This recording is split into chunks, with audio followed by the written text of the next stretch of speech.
مولا حسین القوم ته موږ وکړو. زه بیا لمونځ ورو نږدې کېدو دلته تیاري شروع شوه. ټولې بیبیانې جامه کړي. مشرې بیبي چې وویل بیبي بابا ته وایه چې نن کربلا کې د اخري اذان دی، نن ستا د علي اکبر اخري اذان وایي.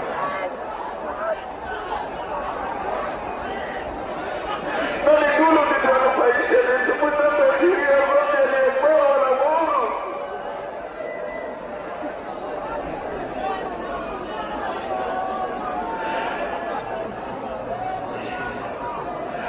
بابا چې کله سوال مسجد حرام او زربارت ویل بیانې دي یاري چې دا د علي اکبر د اخري اذان وایي. نو دې وخت کې چې د علي اکبر خیمونه بهر وتې وو، مدینې ته یې مخ راوړی وو، خو صغرا یې ډېره یادېدله، خو صغرا سره یې وعدې کړي. نو بابا ته یې وویل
يقول الخلاصه لما يكون هذا يشوفوا في هجتنا هذا يشوفونا في هجتنا كراكيني ويقولوا خلق المتابعه دي تديهم في متهجات رئيسه